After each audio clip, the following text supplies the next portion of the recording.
রাধে রাধে।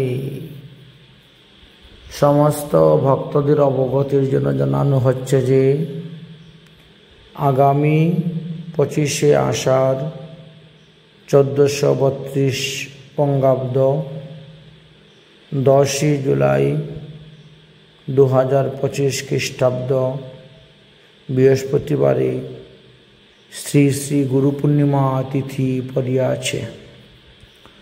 উক্ত গুরু পূর্ণিমা তিথিতে প্রত্যেককে স্বহস্তে শ্রী শ্রী গুরুদেবের পূজা করবেন, ভগবত প্রসাদী মাল্য পরাবেন, কপালে চন্দন দিবেন, হাতে পুষ্প তুলসী অর্পণ করবেন এবং যথাসম্ভব দান দক্ষিণাদি গুরু সেবা করবেন।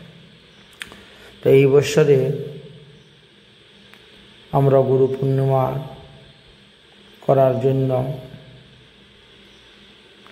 নদিয়া জেলার অন্তর্গত তেহট্ট বেতাই মোবারকপুর রত্না শিষ্যের বাড়িতেই ব্যবস্থা করা হবে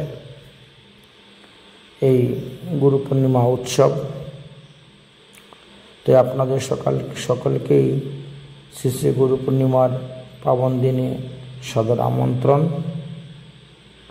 আসুন, গুরু পূজন করুন, আপনাদের জীবন ধন্য করুন। বৎসরে এই একটা দিবসই আমাদের বিশেষভাবে পালনীয়, এই গুরু পূর্ণিমা দিবস।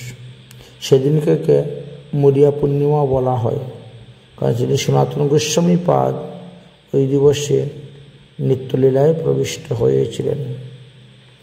সেই দিবসে রাধাকুণ্ড থেকে মাজান্নবার খন্তি বেরোয় এবং মানসী গঙ্গা পর্যন্ত পরিক্রমা করে নিয়ে আসা হয়।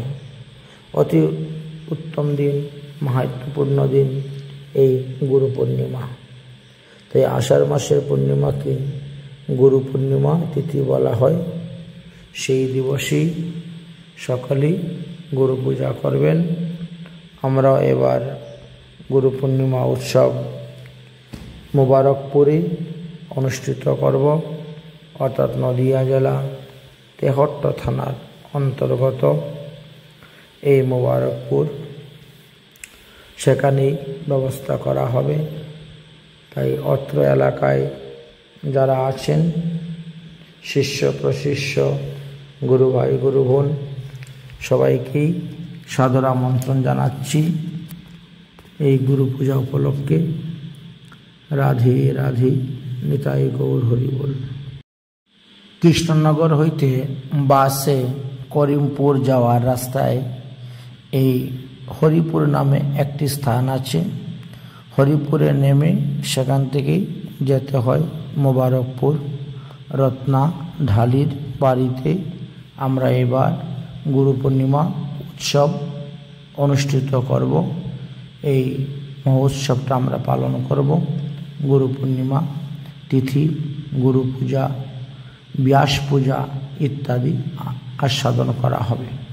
শ্রী চৈতন্য চরিতামৃত এবং শ্রী চৈতন্য ভাগবত নামক গ্রন্থেতে আলোচনা করা আছে যে মহাপ্রভু স্বয়ং ব্যাস পূজা করেছিলেন, নিত্যানন্দ প্রভুকে দিয়েও ব্যাস পূজা করিয়েছিলেন।